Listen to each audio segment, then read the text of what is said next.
ان لوگوں کو میرے اوپر ایمان لانا ضروری ہے، مجھے ماننا ضروری ہے، اللہ کا نبی ماننا، مجھے اللہ کا رسول ماننا ضروری ہے۔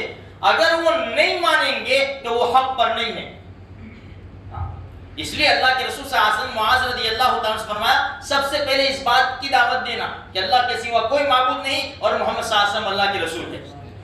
اگر وہ مان لے تو دوسرے نمبر پہ ان کو کہنا کہ اللہ پاک نے 5 نمازیں فرض کی ہے میرے بھائیوں، 5 نمازیں، 2-3 نمازیں ہمارے اوپر فرض نہیں ہے دن کی، 4 نمازیں فرض نہیں ہے، 5 نمازیں فرض ہے مسلمان کے اوپر۔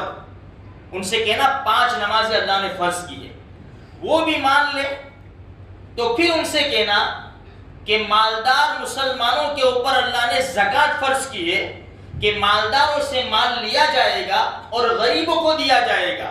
پھر ہمارے نبی نے فرمایا معاذ اگر وہ مال دے تو اچھا مت چھانٹنا بلکہ درمیانی مال لینا، اچھا چوز مت کرنا، اگر ان کے جانور ہے تو یہ جانور دو، نہیں، اچھا مال یعنی چوز مت کرنا، تو پسند مت کرنا بلکہ درمیانی مال پسند کرنا۔ اسی لیے حدیث میں آتا ہے جب اللہ کے رسول صلی اللہ علیہ وسلم کے جو سفیر ہوتے تھے زکوٰۃ کے لیے جاتے تھے تو لوگ اچھا مال دیتے تھے، فرمایا نہیں، ہمارے نبی نے منع فرمایا، ہم اچھا مال لینے کے لیے نہیں آئے، اچھا مال تمہارے پاس رکھو، تم زکوٰۃ کے طور کے اوپر درمیانی مال دو، حالانکہ وہ اپنی خوشی سے دیتے تھے۔ تو زکوٰۃ مالدار مسلمانوں کے اوپر فرض ہے جو مالدار مسلمانوں سے لی جائے گی اور غریب کو دی جائے گی۔ پھر ایک بات ہمارے نبی نے اخیر میں فرمائی، معاذ مظلوم کی بد دعا سے بچنا، معاذ مظلوم کی بد دعا سے بچنا، اس لیے کہ مظلوم کی جو بد دعا ہوتی ہے نا میرے بھائیوں وہ ڈائریکٹ عرش کے اوپر جا کر ٹکراتی ہے۔ کسی مزدور نے تمہارا کام کر دیا، اب پیسے لینے کے لیے آیا، چلے نکل یہاں سے، چل کائے کے پیسے، مظلوم ہے وہ۔ اگر پڑوسی بیچارہ غریب ہے، کمزور ہے، ہمارا اس کے اوپر دباؤ ہے، وہ مظلوم ہے۔ ایسے بہت سے قصے ہیں میرے بھائیوں کہ بیچارے مظلوم ہیں، کچھ نہیں کر سکتے، ان کے پاس طاقت نہیں ہے کہ تمہارا مقابلہ کر سکے، وہ بے بس ہے، وہ کمزور ہے، ان کا پیچھے کوئی نہیں ہے ان کا ساتھ دینے والا، وہ چپ ہے اور تم ان کے اوپر دباؤ بڑھاتے چلے جا رہے ہیں۔ اتقی دعوت المظلوم، معاذ مظلوم کی بد دعا سے بچتے رہنا۔ اب اس پہ چاہے مسلمان ہو چاہے غیر مسلم ہو، کوئی بھی ہو، ایسا نہیں کہ صرف مسلمان مظلوم کی بد دعا سے بچے بلکہ غیر بھی ہے۔ اگر غیر کا ہم نے حق نہیں دیا اور وہ مظلوم ہے، اس کی آہ بھی نکلتی ہے نا، اس کی آہ بھی نکلتی ہے۔ اس لیے میرے بھائیوں مظلوم کی بد دعا سے بچو، ماں باپ کی بد دعا سے بچو۔ ماں باپ کی بد دعا بھی بڑی خطرناک ہے۔ اولاد اگر حیران کرتی ہے اور ماں باپ ایسے جملے بول جاتے ہیں تو وہ قبول ہو جاتے ہیں۔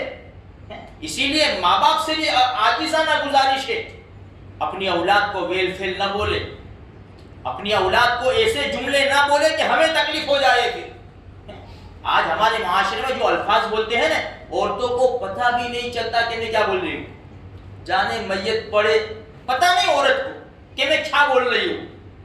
اس کے الفاظ کے اوپر غور کریں نا تو پتہ چلے کہ میت یعنی کیا۔ ماں اپنے بیٹے کو بولتے جانے حرام کے، اس کو نہیں پتا حرام کا کسے کہتے، حرامی۔ ایسے الفاظ ہمارے معاشرے میں بولے جاتے ہیں جن کا ترجمہ ہم کو پتہ ہی نہیں ہے، ہم نے کبھی سوچا ہی نہیں ہے کہ میں اپنی اولاد کو کیا بول رہی ہوں، یہ تو میرے اوپر الزام ہے۔ اس لیے میرے بھائیوں زبان سے جو الفاظ نکل جاتے ہیں نا وہ واپس نہیں آ سکتے۔ بندوق کی نالی سے جو گولی نکل جاتی ہے، بکری کے تھنوں سے جو دودھ نکل جاتا ہے، اور الفاظ سے جو زبان سے جو الفاظ نکل جاتے ہیں، یہ ایسی چیزیں ہیں کہ واپس نہیں آ سکتی۔ اسی لیے فرمایا بولو پہلے تو تول کر بولو، سوچ کر بولو، پھر بول کر سوچنا بیکار ہے کہ میں نے کیا بول دیا، میں نے کیا بول دیا۔ اسی لیے وہ طلاق کے مسائل بھی آتے ہیں، تھوڑا سا جھگڑا ہوا، چل نکل، تیرا میرا کوئی واسطہ نہیں ہے، جا میں نے تیرے کو چھٹی کر دی، جا تیری ماں کے وہاں چلی جا۔ یہ تول کر بولو کہ میں کیا بول رہا ہوں، بعض ایسے الفاظ ہیں کہ طلاق ہو جاتی ہے، پھر انسان سر کے اوپر ہاتھ دے کر بیٹھ جاتا ہے، بولے صاحب کوئی راستہ نکالو۔ اس لیے میرے بھائیو، اللہ پاک نے ہم کو عقل دی ہے، صلاحیت دی ہے، ہم اللہ کے رسول صلی اللہ علیہ وسلم کی امتی ہے، ہمارے نبی کی تعلیم کے اوپر ہم عمل کریں گے، سکون کی زندگی ہماری گزرے گی۔ اللہ تبارک و تعالیٰ مجھے آپ کو سارے مسلمانوں کو توفیق نصیب